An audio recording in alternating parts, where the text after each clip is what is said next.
allegiance to the flag of the United States of America and to the republic for which it stands, one nation, under God, indivisible, with liberty and justice for all.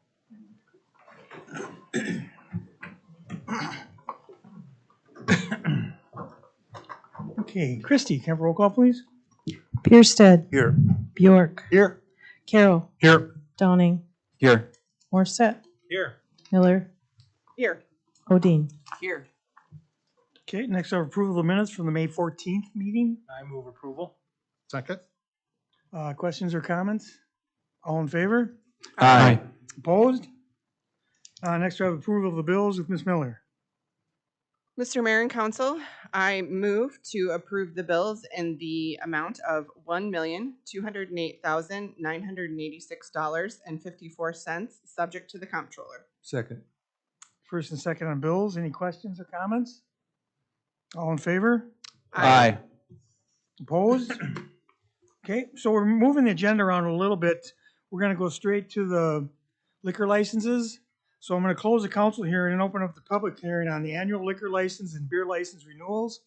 And if there's anybody in the audience who has anything like to say about that, now would be the time. Okay, we'll close the public hearing and reopen up a council hearing. And first thing we're going to do is we're going to take a roll call of all the agents. So all you got to do is just raise your hand. American Legion, Post 121. Bob and Steve Store, number 4 and number 6. Okay. Bojan's. Bros. Divine Liquors. Emma's. Okay. Falls Theater. Okay. Family Fresh. Okay. Pull them off. Okay, oops, wrong one, sorry. Johnny's Bar. Junior's Bar and Restaurant. Okay, so Quick Trip number 301, number 453, and number 1104. Okay, then Lazy River. Okay, Luigi's, Mariacho, Mel's Midtowner, Nutty Squirrel, Patty's Pub and Box Tea House. Not here. Okay, River Falls Baseball. No River Falls. Did I miss it? Nope. Okay. Golf course, River Falls Golf Course. Oh, there you are. Moose Lodge. Okay. Shooter's Pub. St. Croix Lanes. Swinging Bridge. Tarnation Tavern. Okay. The Wee Market, the Co-op. Okay. Westwind. Okay. And Walgreens. Okay. I greatly appreciate you guys taking a couple minutes out to show up for this. It's important that we see that you guys are here and that the agents are available to do this, and it's greatly appreciated. So,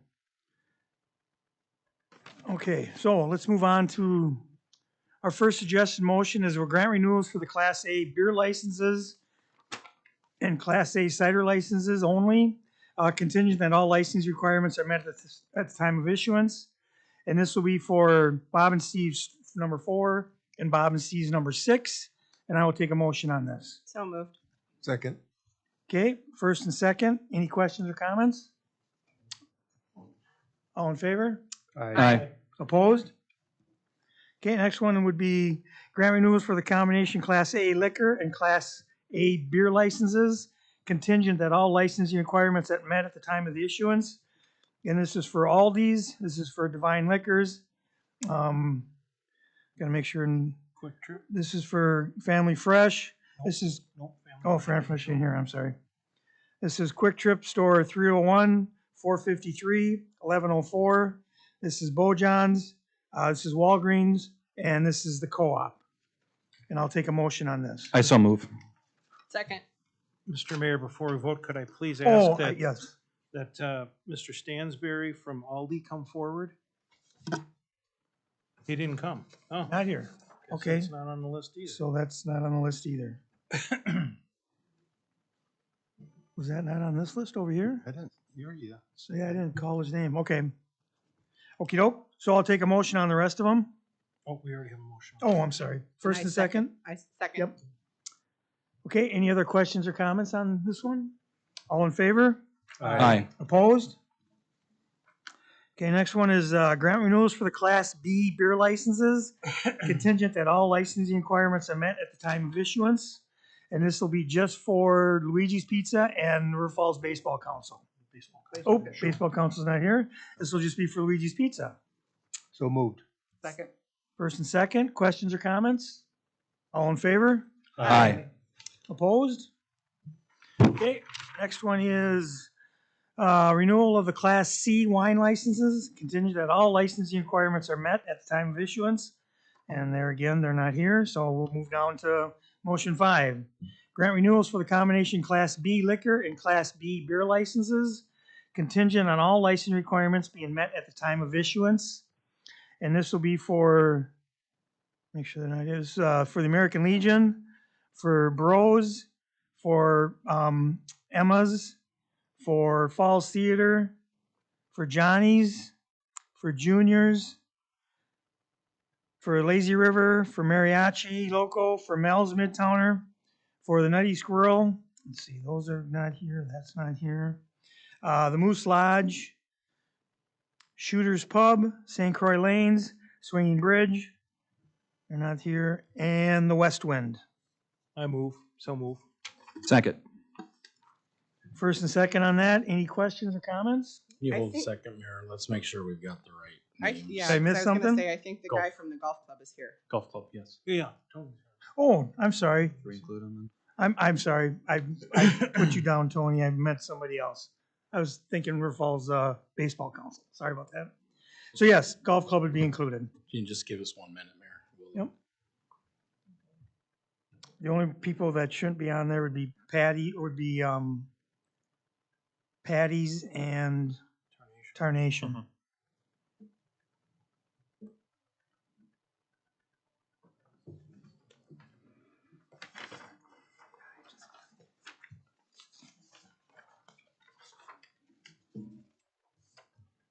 Why don't you read those back to the council, the list you have, so that we can make sure we got the same list. Okay, Mayor. These are the businesses that I have that you're approving. American Legion, Rose Sports Bar, Emma's Bar, Falls Theater, Johnny's Bar, Junior's Restaurant, Lazy River, Mariachi Loco, Mel's Midtowner, Nutty Squirrel, River Falls Golf Club, River Falls Moose Lodge, Shooters, St. Croix Lanes, Swinging Bridge, and the West Wind. That's what I have. Yep. Okay, so I do have a first and a second on this? No, I don't. I had a first. I made a motion. Did I get a second? Yeah, I Okay, did. Pierce did second. okay. Any other questions or comments on this? All in favor? Aye. Opposed? Okay. And you guys got all that? Who wasn't here? Who showed up? Who wasn't here? You got that, Jackie? Okay. Okay. Move on. Thank you guys for Thank you. being here. Go make pizzas, Chuck. Okay. Give them a chance to get out. The liquor license is always a little chaotic have and Yeah. frenzy filled. Next one. Yeah, because it's sent Under the wire. Yeah, expires the end of the month. it's under the wire, but.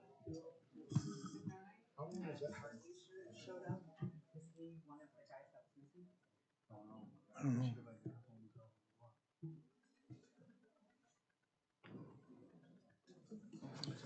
Okay.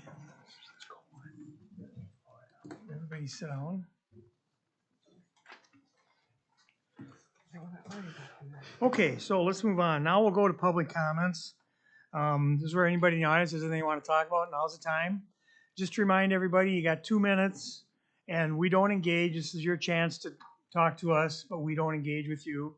So Whoever would like to start, come on up, sign your name if you haven't already done it. Name, address, and phone number.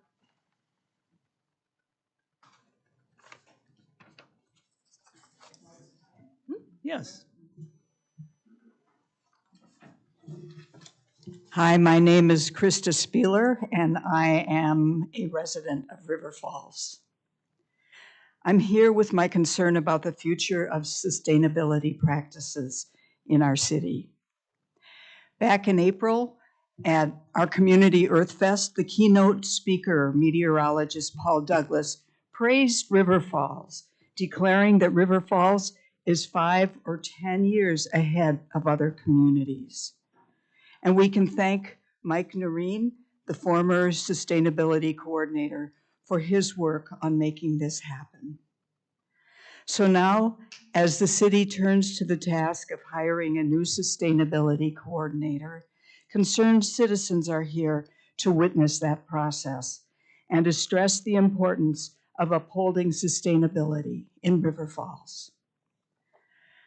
The River Falls City Council adopted the following mission as part of its 2018 to 22 strategic plan. And here's the mission: to coordinate and deliver essential services and ensure a sustainable future. At the last City Council meeting, we heard about the city's intention to hire a new sustainability coordinator. And so now I bring a few questions. What is the timeline for the hiring process? What was done to prevent the resignation of the previous coordinator who was such a high-performing employee? And what can be done in the future?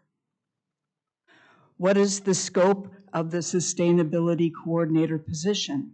This role is too big and complex to be reallocated to existing busy staff. 15 seconds. Thank you. The scope of the position should be at least maintained and preferably broadened. How about expanding the role from sustainability coordinator to sustainability director? Thank you. Thanks, Kristen. Okay. Up next.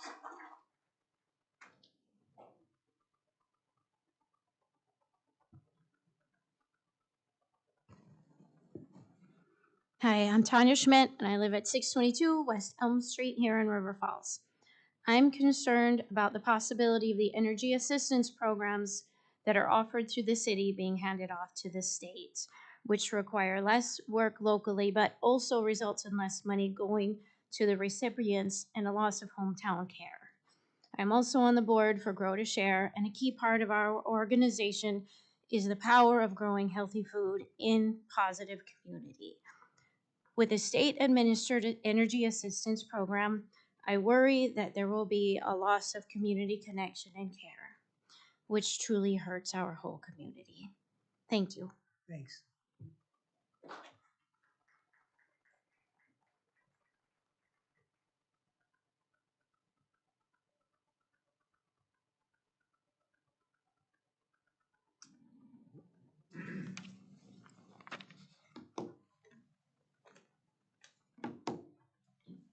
My name is Mike Noreen, citizen, former sustainability coordinator in City Forester.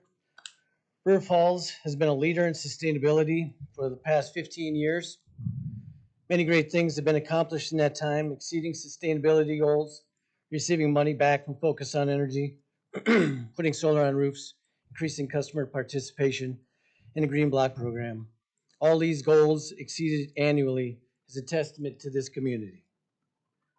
Something that has not been addressed is the Climate Action Plan. Climate Action Plan builds on the information gathered from baseline greenhouse gas emissions, inventories, and climate vulnerability assessments. Climate Action Plans typically include targets for reducing greenhouse gas emissions, clean energy, resiliency strategies, and steps for meeting and tracking goals. 7 steps to developing a Climate Action Plan. Start with leadership-backed commitment. Accept that climate change is real and that it is because of people and that the solutions reside within us. 2, create a planning team. And while it must include those in city government, including community development, it must also include those outside the utilities and outside the city. 3, understand where you're at and where you're going. Number 4, create specific greenhouse gas emission goals and targets. Number 5, determine the steps needed to reach those goals and targets. Number 6, implement the plan. And number 7, be transparent in every step of the process. Many surrounding cities have written and adopted climate action plans. UW River Falls is in the process, and I was part of that. 15 seconds. The city will benefit from continuing the partnership and collaborating on that plan. The city signed the Sustainability Pledge in 2021 with UW River Falls School District, and CBTC.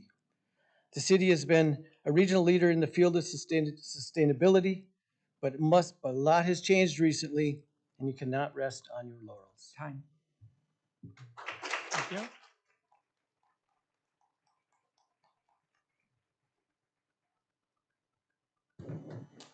Hi there, Tova Flagar, 1170 River Drive. So I'm actually outside of River Falls proper, but I work and do a lot of volunteering here in River Falls, and I am wearing my little Adopt a Drain t-shirt because I'm a volunteer watershed steward, and I've been on several boards in River Falls as well. I want to follow up the climate action plan by talking a little bit about the River Falls future. And I volunteer because I love this area, I love this city, and we have amazing potential, not only with the river running through River Falls and the amazing ecology, but also all of the young people coming through who we want to stay and enjoy and feel like they're a part of our city. So part of my volunteering is working with youth in the community, elementary, high school, university, and I do this because I want a healthy community. I've brought grants into River Falls and the surrounding areas, and I want to just talk about the importance of the sustainability position with the city of River Falls in terms of maintaining partnerships, like all of these volunteer positions, like relationships with the different schools in the area, like relationships with businesses and other agencies, other government entities. I think this is a vital piece of this sustainability attributes that have made River Falls such a leader in climate action, in sustainability, et cetera.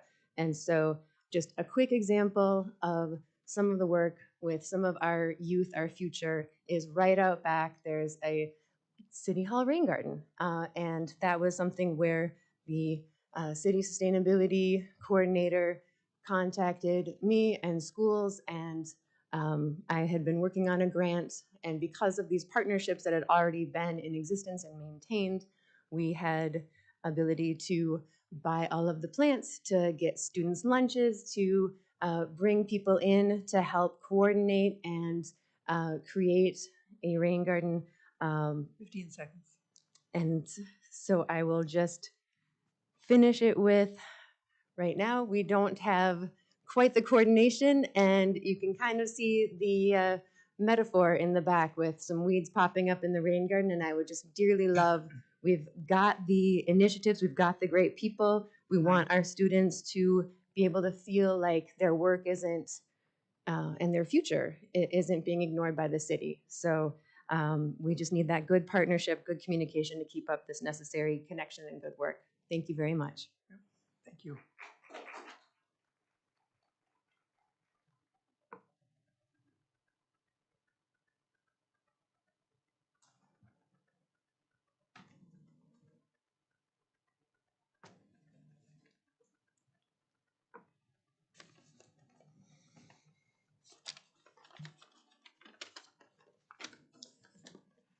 Good evening. We've heard a lot of questions from the public today, which of course you're not required to answer, but you do represent the public, and the hope, I think, is that you will ask these questions in the interest of transparency, which is also seems to be a major concern of the public tonight. 2 weeks ago, Mr. Simpson explained to the council that the $500,000 grant which precipitated Mike Noreen's termination had not in fact been awarded. Although I'm sure he did not intend to mislead anyone with that claim, is in fact only part of the story. According to the agency administering the grant, the decision's been made to award it to the city, but the city must engage in commitment discussions before it can receive the grant funds.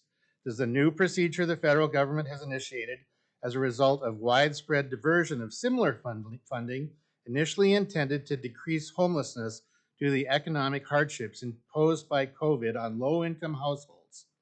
New grants intended to assist low-income households have incorporated this step to avoid similar diversion of funding in the future by requiring municipal representatives to clearly state that they understand what the intended uses are. In addition, audits of how previous funds intended for low-income households may be required before these new grants are finalized. Since River Falls was one of the municipalities which diverted ARPA funding, this may result in not receiving the full $500,000 grant or possibly nothing at all. Being completely transparent may not be in the administrator's best interest. Which may also be why he is not completely transparent about the circumstances which led to Mike Noreen being given the choice of resigning or being fired. The River Falls community deserves complete transparency in this matter, and so do the members of the Common Council. I encourage the members of the Common Council to require a completely transparent and public accounting of why Mr. Simpson felt it was best if Mr. Noreen's employment ended. Is there anybody else has anything?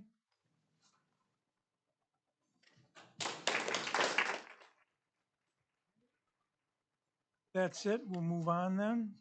Dan, Mayor. Oh, Dan. yes, go ahead, Jeff. I'd like to just make sure, next month, we only have one council meeting. It's on the fourth Tuesday of the month. But June's a big month in Wisconsin, as we all know. So it's, we are America's Dairyland. So I just want to let people realize that June is National Dairy Month.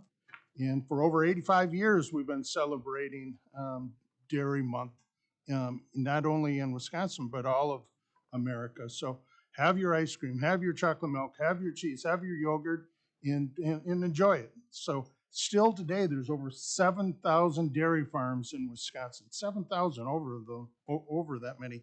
And there's, get this, there's over 1.3 million dairy cows in this state. So there's a lot of cows around here.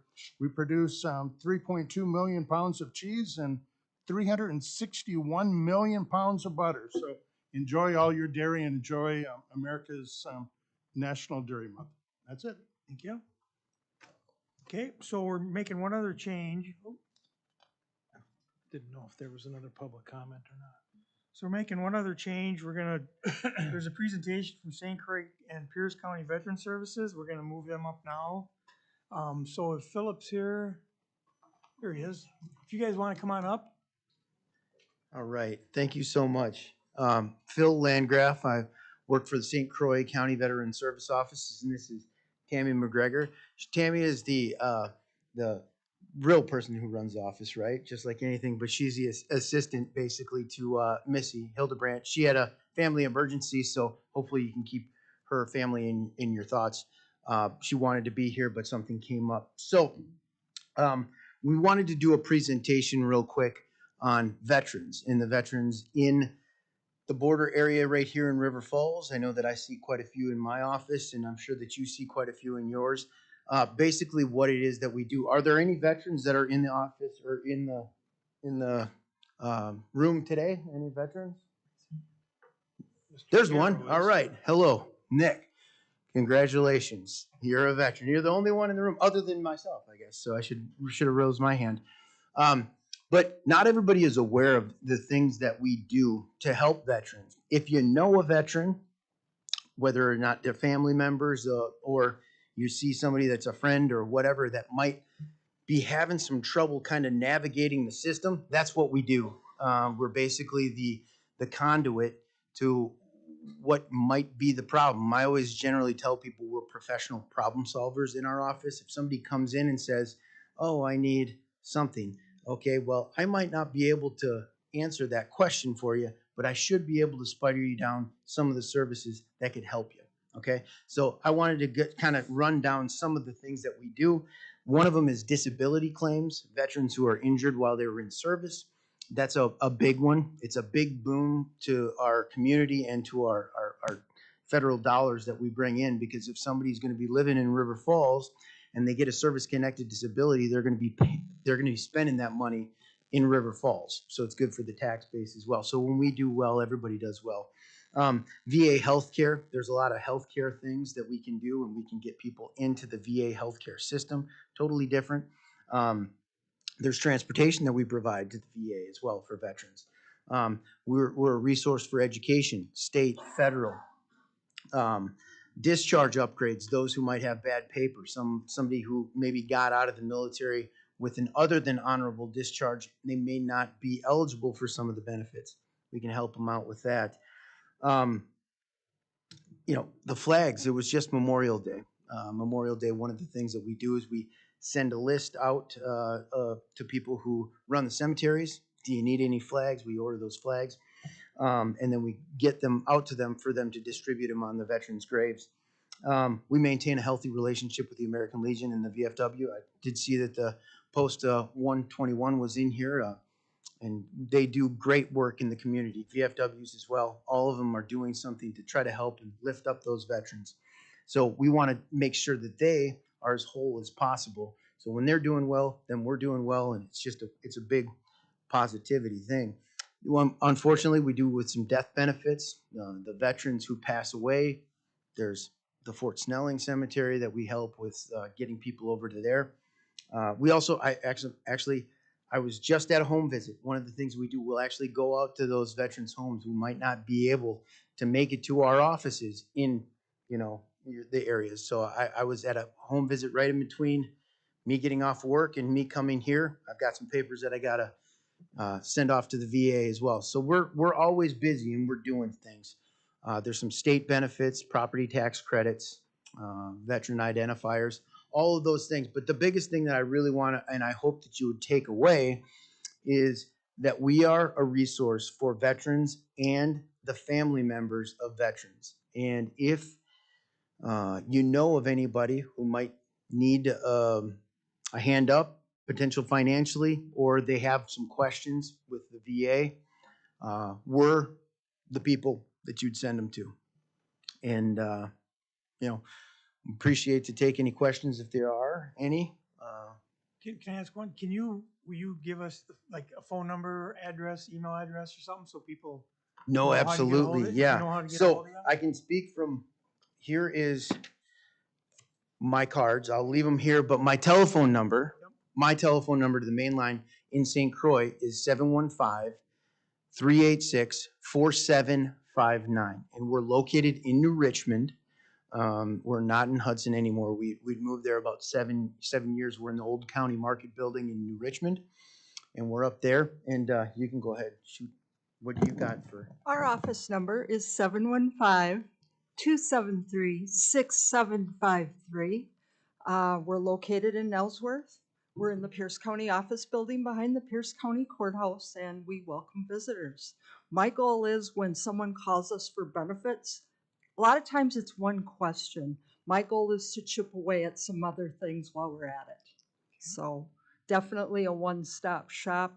The other thing, as Phil also pointed out, the home visits and the veteran transportation to healthcare, that is huge. Getting these homebound veterans that can't get out to the VA, or we're coming to them, helping them get their documents signed and benefits applied for. So it's just a good bridge to make them feel involved, make them feel loved a little bit and like someone is there for them. So. So does council have any questions? Any questions? No? I greatly appreciate everything you guys do. Great services. We truly Right back at appreciate you. it. Thanks for being here, and thanks for doing what you're doing on your end. Thanks, guys. Yep, take care. We appreciate you getting the word out. I'll leave business cards as well. Okay, perfect. Thank you. Thanks, guys.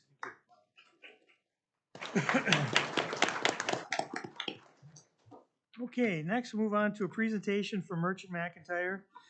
We got Brent, Tristan, and Fiona here. They are they work in Washington for us, helping us get grants and different financing. All right. Just gonna get our presentation set. Yep.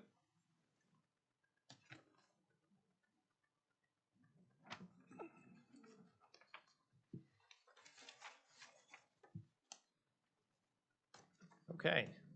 Well, thank you to the council for the opportunity to join you all tonight, talk a little bit about our work together. I think since the last time we saw you all in August, we recognize that you have a full agenda, so really appreciate you making the time to talk with us. So if you want to go to the first slide. As you recall, River Falls first initiated its partnership with Merchant McIntyre in December 2022, with the city engaging Merchant McIntyre to conduct a resource inventory for federal funding opportunities. Through the resource inventory process, worked with city personnel from various departments to identify the city's priorities and how those priorities had a direct nexus to federal funding. This resource inventory resulted in a federal funding strategy and grants grid that identified specific upcoming federal funding opportunities with direct applicability to the city's priorities.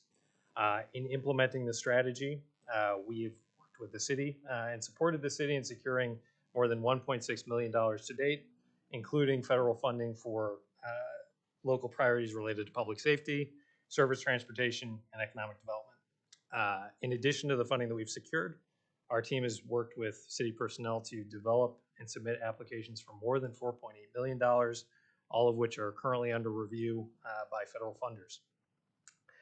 Notably, our engagement has also facilitated 2 in-person visits to Washington, D.C.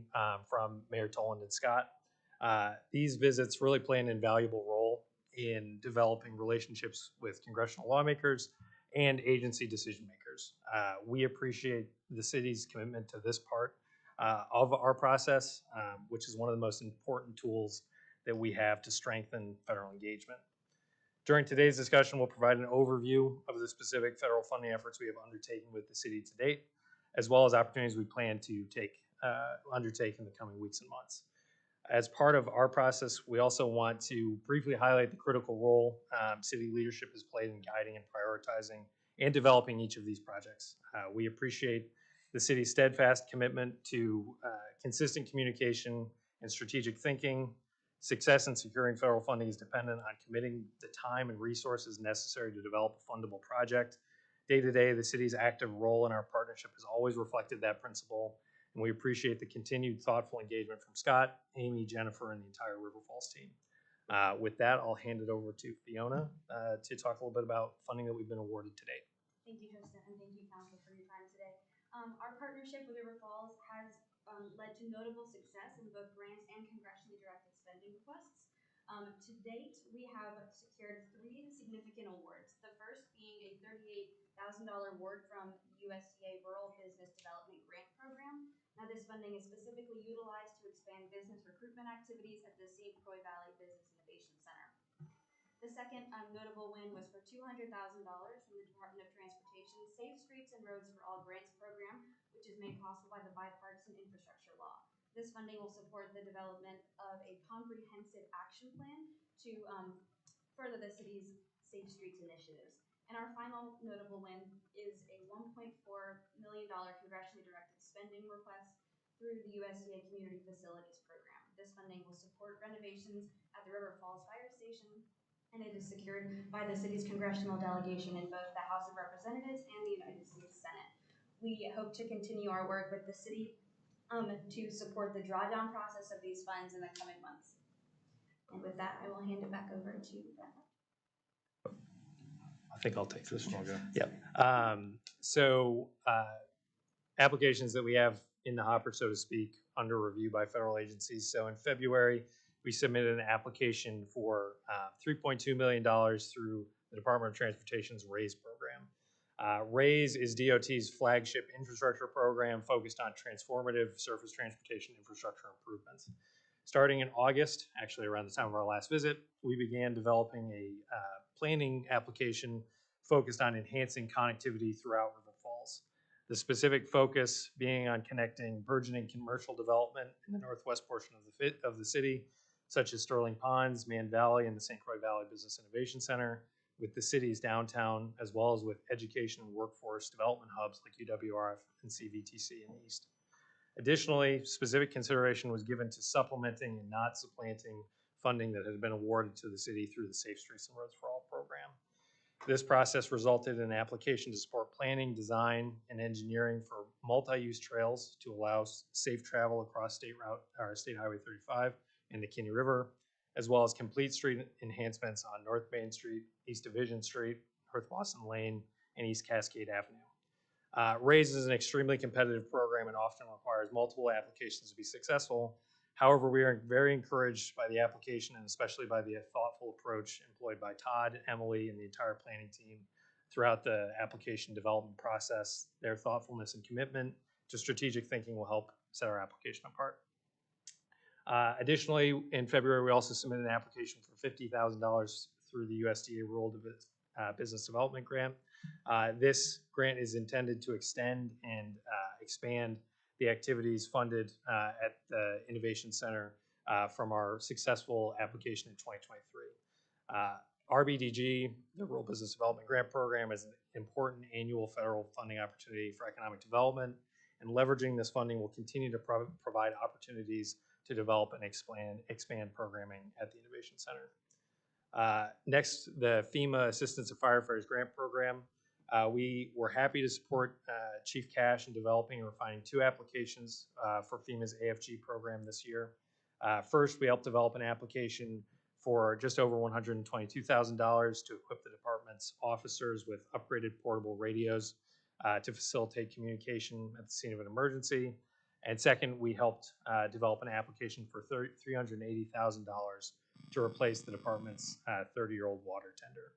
Recognizing the funding realities of the AFG program, specifically that applications come in from across the country from departments of varying sizes, we really worked with Chief Cash to establish a scalable and fundable application this year.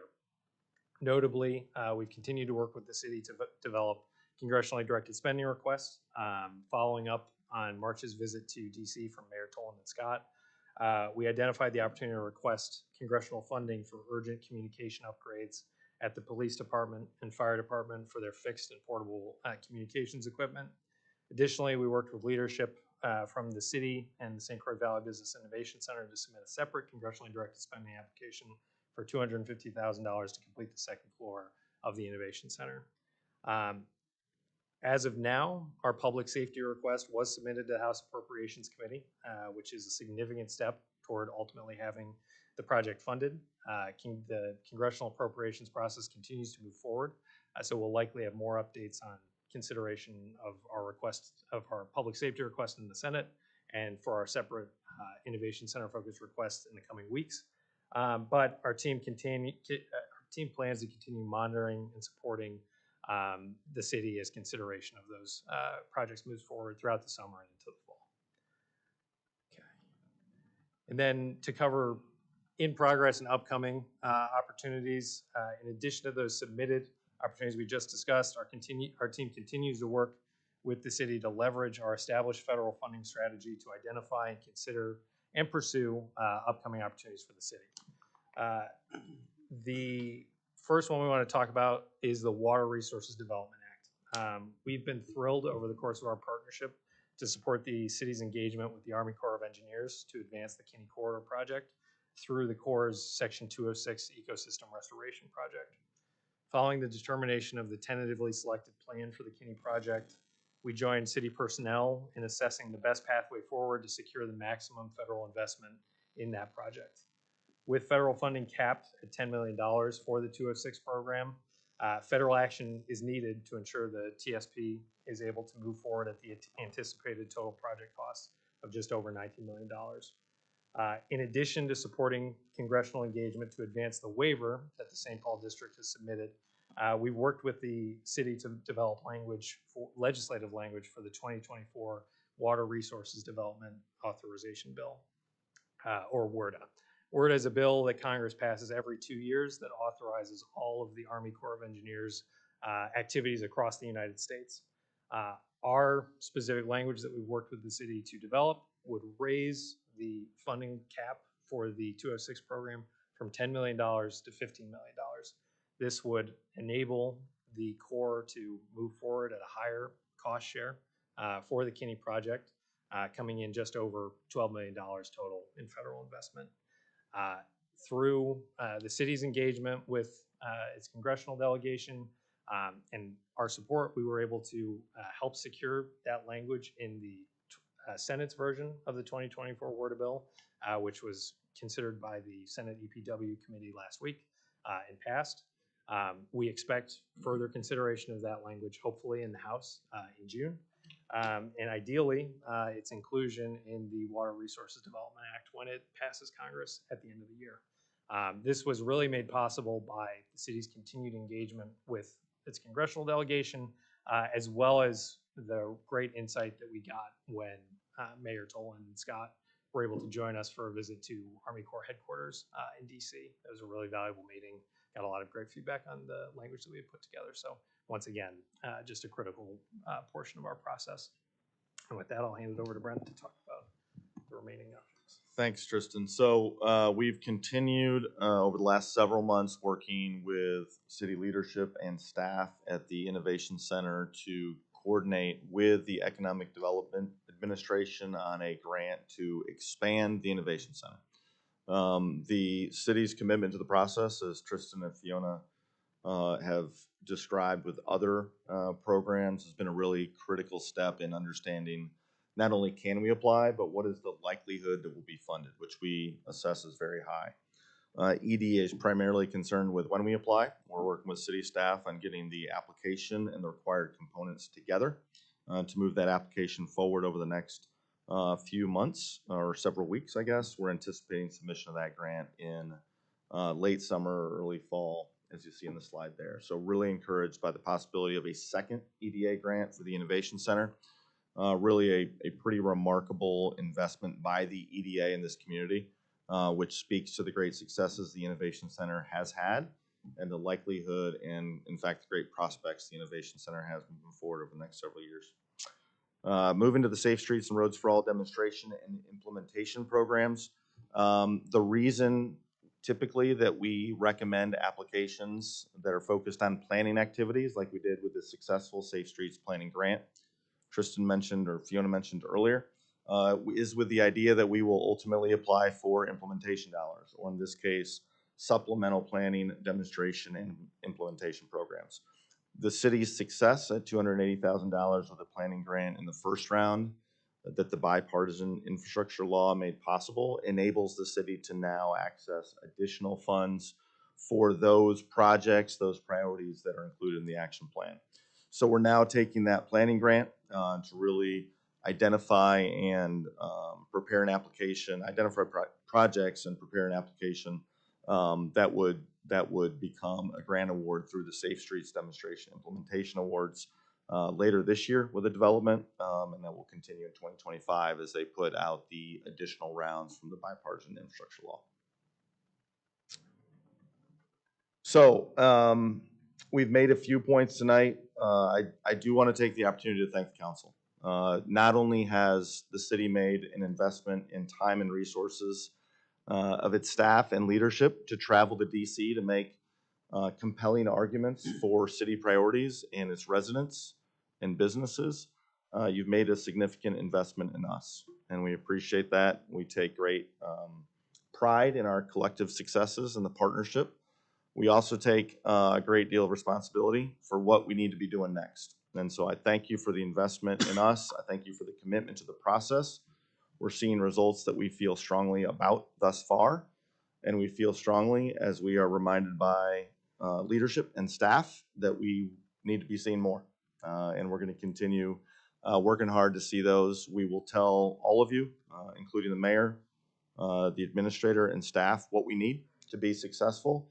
These dollars are competitive, and you all are competing for them nationally, and you should take great pride, I think, in that, and we appreciate your investment in us and the process. Happy to take any questions. So in a former life, I used to work for a nonprofit and wrote grants. And so my question about this is with the federal government, because I'm not as familiar with this, and the paperwork around grants is very different than I'm assuming congressionally directed spending in terms of what you have to provide as proof that you're using the money in the way that you said you would. Do you guys help with that as well? Because I'm assuming that that's kind of a rigorous process as well. The earmark paperwork kind of post selection Yeah. is the question. Yeah. Yeah. So the answer is yes. Fiona mentioned earlier, our responsibility is to help the city draw down those funds appropriately. We don't hold city email addresses, right? So the burden of the responses and ultimately how things are sent obviously falls on city staff. But Tristan in our legislative team leads kind of all of our work to make sure that we follow those appropriations requests through to completion. They become a grant. So the paperwork to ultimately take the money looks like a grant application that you've already won, right? And so that's, I think, notable in the way that we support the city staff in doing what they do. But ultimately, there's still a responsibility and still a paperwork burden on city staff when it comes down to it. Yeah. No, thank you. It's more thank you because it's a really tough job to do. I remember having to do that, but I just wanted to see if that was part of the focus of what you guys did. But thank you. That's very helpful. Yep, absolutely. But if you want to say something, Tristan. Oh, no, I was just going to say, we've been happy to coordinate with Chief Cash so far to initiate those meetings with USDA to begin drawing down that funding. So to Brent's point, it is still an application, but one that's made easier by engaging with USDA early. Yeah. I have something, Mr. Mayor. So I guess the question I have is, it depends on how you count municipalities, right? The number that we have in the United States, but let's say 70,000. What percentage of municipalities engage with a partnership like you all? Do you have a sense of what that looks like? Because I assume because what we're doing is successful, good ideas get copied pretty quickly. So I'm just curious what you think that looks like.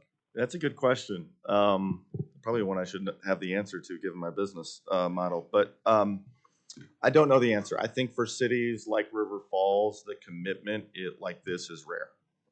It's money, right? It's time, it's travel, it's staff deciding that they are going to answer all of the questions and find the data and deal with the paperwork. We do a lot, but we drive the car. We don't implement what you do when you get there. So I think if you look at all cities, that might give you maybe not quite the data point you're looking for. I think you'd have to classify municipalities based on population and capacity. Our experience, given that we serve more cities like River Falls than we do, say, Milwaukee, is that most do not have the financial wherewithal or the willingness to commit funding or to the process. It is not the most exciting work to write a federal grant or do the paperwork. It is also difficult sometimes to go up to Capitol Hill and make your case and not get frustrated by all the other things that go on Capitol Hill. But when you do it, you see the result. But it often takes time. Again, we're proud of the results we saw in the first year. We need to see more. We want to see more. That's our objective, and certainly yours as well. Many cities at your size or smaller don't have the patience or the willingness to continue. So I'll look a little bit more. We've looked quite a bit, again, more from a business perspective, but I think you'd classify cities at kind of the 20,000 people and fewer, and very few of them are competing at this level. To that point, I'd like to add, I've done a fair amount of volunteer lobbying at St. Paul and in Washington, D.C., and we had an old saying around the Builders Association, if you're not at the table, you're probably on the menu. So but what these guys do is really important, and we need to keep spending money to keep it happening. Thank you. Anybody else have anything? Thanks, guys. Thanks Thank for you all. taking the time to come and see us in person, too. Thanks for having us. Appreciate it. Appreciate it. Thanks. Mary. Okay, next we'll move on to, we're going to close the council hearing, open a public hearing on ordinance 2024-02. This is an ordinance rezoning certain city-owned lands in the Mann Valley Corporate Park to Corporate Park District. This is the first reading. Is there anybody in the audience that has anything like to say? Okay, we'll close the public hearing and open up the council hearing, and if the council has any questions. Okay, move on to the consent agenda. First thing is acknowledging the following minutes.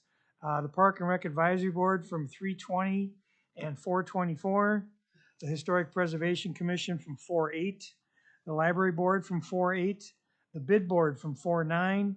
the Plan Commission from 3.5, and the Police and Fire Commission from 3.5. Does anybody want to pull anything? Take a motion on this. Ooh, am I missing one?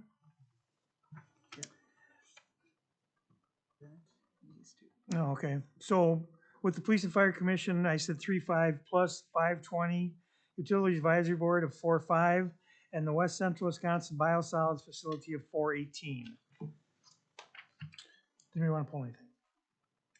Mr. Mayor, I move approval of the consent agenda. Second.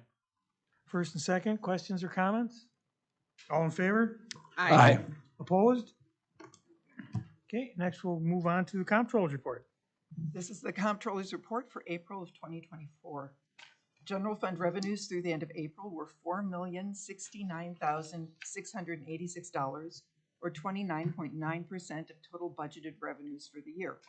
Revenues in April included $20,323 from recreation programs, $26,298 from franchise revenues, and $48,460 from building permits. Expenditures through the end of April were $3,918,865, or 28.8% of total budgeted expenditures for the year. So, as of April 30th, 2024, net revenues over expenditures were $150,821. Thanks, Diane. Okay, next I have a proclamation to read. This is recognition of Pride Month. Whereas the City of River Falls strives to be an inclusive community and employer of choice as part of our efforts to be a distinct, vibrant, and safe place for people of different backgrounds to call home. And whereas in 2007, the City Council resolved to make inclusiveness a fundamental aspect and everyday priority of our community. And whereas the month of June has been recognized as Pride Month throughout the nation since 1999, and whereas celebrating Pride Month influences awareness and is an opportunity to engage in dialogue to strengthen alliance and continually build understanding and acceptance.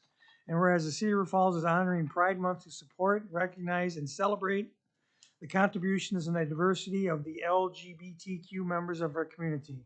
Now therefore, I, Dan Tolan, Mayor of the City of River Falls, do hereby proclaim the month of June 2024 to be Pride Month in the City of River Falls and authorize the Pride flag to be flown at City Hall during part of the month as a sign of our commitment to celebrating diversity and prioritizing inclusivity. Get over my hand and seal of the City of River Falls is 28th day of May, 2024. And then I have a couple appointments I want to make, but I cannot find them anywhere. There you go. Thank you.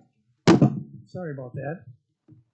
Okay, so for the Planning Commission, I'd like to reappoint Chris Holcomb through May of 27 and Lisa Moody through May of 27. Mr. Mayor, I make a motion, we approve your appointments. Second.